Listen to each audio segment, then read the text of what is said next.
다니엘서 1장 말씀입니다. 구약 1231면에 있는 다니엘서 1장 1절에서 7절 말씀을 한 절씩 교독해서 읽겠습니다. 유다 왕 여호야김이 다스린 지 3년이 되는 해에 바벨론 왕 느부갓네살이 예루살렘에 이르러 성을 에워쌌더니 주께서 유다 왕 여호야김과 하나님의 전 그릇 얼마를 그의 손에 넘기심에 그가 그것을 가지고 신할 땅 자기 신들의 신전에 가져다가 그 신들의 보물 창고에 두었더라. 왕이 환관장 아스푸나스에게 말하여 이스라엘 자손 중에서 왕족과 귀족 몇 사람 곧 흠이 없고 용모가 아름다우며 모든 지혜를 통찰하며 지식에 통달하며 학문에 익숙하여 왕궁에 설 만한 소년을 데려오게 하였고 그들에게 갈대아 사람의 학문과 언어를 가르치게 하였고 또 왕이 지정하여 그들에게 왕의 음식과 그가 마시는 포도주에서 날마다 쓸 것을 주어 3년을 기르게 하였으니 그 후에 그들은 왕 앞에 서게 될 것이었더라. 그들 가운데는 유다 자손 곧 다니엘과 하냐냐와 미사엘과 아사라가 있었더니 함께 읽겠습니다. 환관장이 그들의 이름을 고쳐 다니엘은 벨드사살이라 하고 하냐냐는 사드락이라 하고 미사엘은 메삭이라 하고 아사라는 아벳느고라 하였더라. 아멘. 오늘도 우리 살펴보게 되는 이 다니엘서 말씀은 이스라엘이 처해 있던 역사적 상황이 어땠는지를 설명해 주는 이야기로 시작이 되고 있습니다. 1절에 보시면 유다 왕 여호야김이 다스린 지 3년이 되는 해라고 이야기하면서 그때 예루살렘이 포위된 상황을 묘사하고 있습니다. 그 당시 고대 근동의 이집트를 이기고 또 중동의 패권을 장악했던 바벨론의 느부갓네살 왕이 남유다를 공격하였습니다. 그리고 바로 이때 다니엘과 세 친구들이 1차 포로로 바벨론으로 끌려가게 되었습니다. 여러분, 이러한 일이 일어나게 된 원인을 성경은 2절에서 이렇게 이야기하고 있습니다.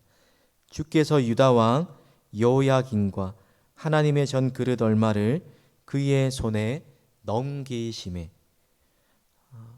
겉으로 보기에는 바벨론이 강해서 그렇게 생각할 수 있지만 그러나 그 모든 것의 이면에는 유다의 멸망이 느부갓네살의 왕의 그런 군사력에 달려있는 것이 아니라, 그리고 이 모든 것이 그저 우연히 일어난 것이 아니라 바로 하나님께서 주권적으로 결정하시고 허락하신 일이었다라고 분명히 이야기하고 있습니다.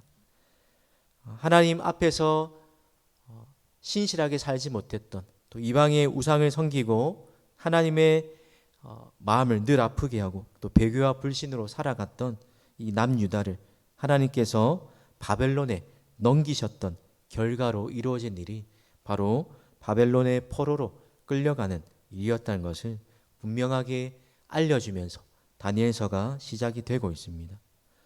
여러분, 이렇게 바벨론의 포로로 끌려갔던 이 사람들은 바벨론의 정책에 의해서 정복하는 나라들을 반역이나 반란이 없도록 다스리기 위해서 동화 정책을 펼치게 되었습니다.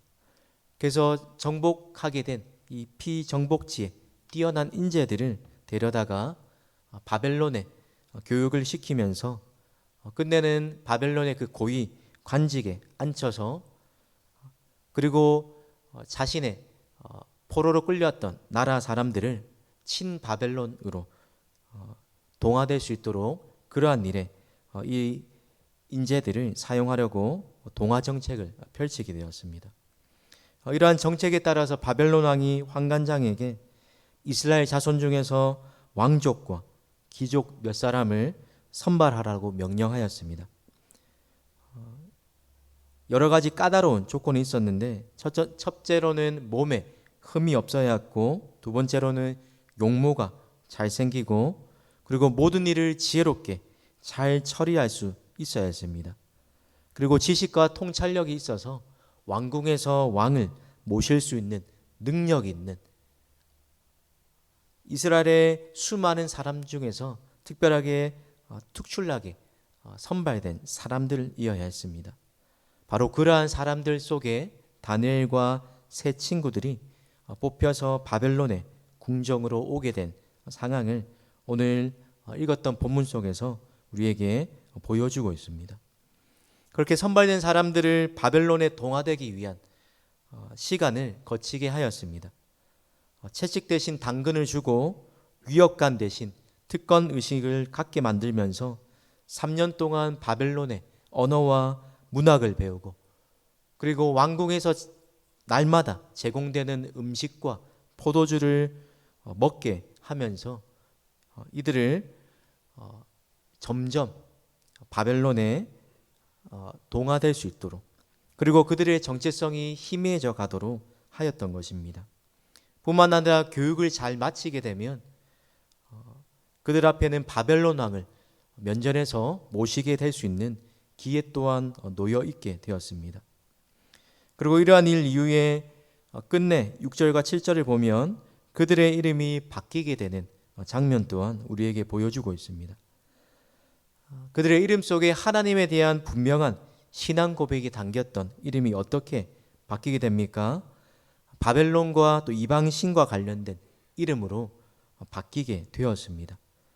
그들의 삶에 하나님을 중심에 두겠다라고 그렇게 다짐하고 고백하는 그러한 이름의 뜻을 가졌던 그들의 이름이 하나님이 아닌 다른 이방의 신들을 또 신들과 관련된 이름으로 바뀌게 되면서 점점 이들이 포로로 끌려간 땅에서 하나님의 백성이라는 정체성을 잃어버릴 위기들이 하나하나 더해져가는 모습을 발견하게 됩니다. 여러분, 이러한 과정을 통해서 전혀 거부감이 없이 시간이 지나면서 자연스럽게 익숙해지고 누가 강요한 것이 아니라 스스로 순응하면서 바벨론에 동화되게 만들려는 정책을 펼치고 있는 것입니다. 성도 여러분, 오늘 우리가 읽었던 본문은 다니엘과 세 친구들이 놓여있던 그들이 살아가야 했던 삶의 상황들을 자세히 설명하고 있습니다. 그 의도가 무엇입니까? 주변을 둘러싼 모든 환경이 바로 믿음을 지키면서 살아가기 어려운 상황이라는 것을 분명하게 보여주고 있는 것입니다. 동시에 믿음으로 살아가기 위해서 우리가 극복해야 할 유혹들 또한 많다라는 것을 말해주고 있습니다. 여러분, 이방 문화와 우상들이 가득한 바로 그곳에서 어떤 모습으로 살아가야 할지 기도에 놓여 있는 다니엘과 세 친구의 모습입니다. 나라가 망하고 또 이방의 포로로 끌려왔지만 그러나 그냥 포로가 아니라 잘만 하면 세상적인 관점으로 보면 성공과 안정을 누릴 수 있는 기회이면서 동시에 하나님의 백성이라는 정체성을 상실할 수 있는 위기이기도 하였습니다. 여러분, 나라가 망한 상황 속에서 더 이상 미래도 안 보이고 소망도 보이지 않는 이 현실 속에서 자신들의 생존 문제를 해결하고 또 자신들의 안전을 담보하려면 바벨론이 제시하는 이 요구에 응하는 것이 순응하며 살아가는 것이 너무나도 당연한 이치처럼 보입니다. 그러나 여러분, 우리가 이 다니엘서를 보면서 분명하게 붙들어야 할 사실, 앞으로 살펴볼 이 다니엘서를 통해서 이러한 세상을 살아가는 성도들에게 다니엘서가 주는 위로이요 또 분명한 메시지가 있다면 바로 하나님께서 모든 열방을 다스리시는 주권자요 또 역사의 흥망성쇠를 주관하시는 주관자라는 사실입니다. 우리의 믿음을 무너뜨리려는 유혹이 찾아와도 결코 타협하거나 우리가 좌절하지 말할 이유가 있다면 또 세상의 압력과 위협 속에서 우리의 믿음을 분명하게 지켜야 할 이유가 있다면 바로 이 사실, 하나님께서 온 세상의 역사뿐만 아니라 눈앞의 상황이 절망적이라 보이는 그 상황 속에서도 여전히 우리의 삶을 다스리시는, 주관하시는 분이라는 사실 속에 우리의 위로와 또 우리의 믿음을 지켜야 할 분명한 사실이 담겨 있습니다.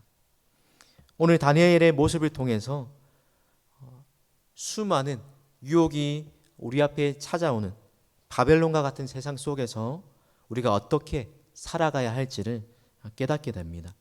그것은 바로 예수님께서 요한복음의 제자들에게 말씀하신 것처럼 세상에 있으나 세상에 속하지 않는 성도로서 살아가는 것입니다. 수능이나 동화가 아니라 분명한 성도로서의 정체성을 지키고 세상에서 살아가지만 세상 속에서 구별된 모습으로 살아가야 하는 것입니다. 여러분 기억하십시오. 하나님은 하나님의 계획대로 세상을 여전히 이끄십니다.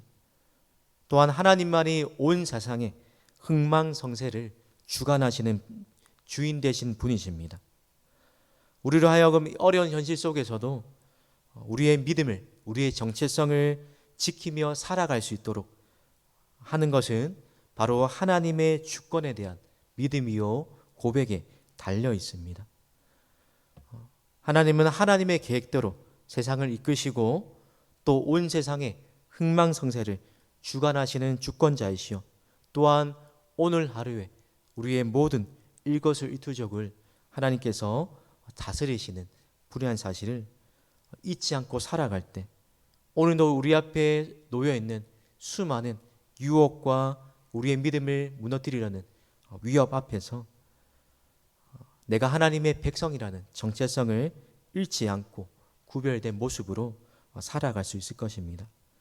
바라기는 오늘 하루도 이러한 믿음을 분명하게 붙들고 또 하나님의 주권에 대한 믿음을 붙잡고 살아가시면서 바벨론과 같은 세상 속에서 또 세상에 속해 있지만 세상에 동화되지 않는 분명한 하나님의 자녀로서 살아가시는 오늘 하루의 삶 되시기를 주님의 이름으로 축원합니다. 기도하겠습니다. 온 세상과 역사의 주권자이신 하나님 아버지, 나라가 무너져가며 또 포로로 끌려갔던 상황 속에서도 하나님만이 온 세상을 다스리시는 주권자이시오 절망적인 상황 속에서도 우리의 소망의 이유가 되시며 여전히 내 삶을 다스리시는 중간자이심을 잊지 않았던 다니엘과 세 친구들처럼 오늘 우리도 이러한 믿음으로 어떠한 현실 속에서도 하나님에 대한 분명한 믿음을 지키며 살아갈 수 있게 하여 주시옵소서. 하나님, 바벨론과 같은 세상 속에서 수많은 유혹 앞에서 우리의 믿음을 타협하며 살지 않게 하시고 우리가 구원받은 하나님의 자녀라는 분명한 정체성을 잃지 않고 살아갈 수 있도록 끝까지 하나님을 향한 믿음과 사랑을 지키면서 살아갈 수 있도록 주님 우리의 연약한 믿음을 붙들어 주시옵소서. 오늘 하루도 예수님의 말씀을 기억하며 세상에 있으나 세상에 속하지 않는 그런 거룩한 하나님의 자녀로 구별된 하나님의 백성으로 살아갈 수 있도록 붙들어 주시옵소서.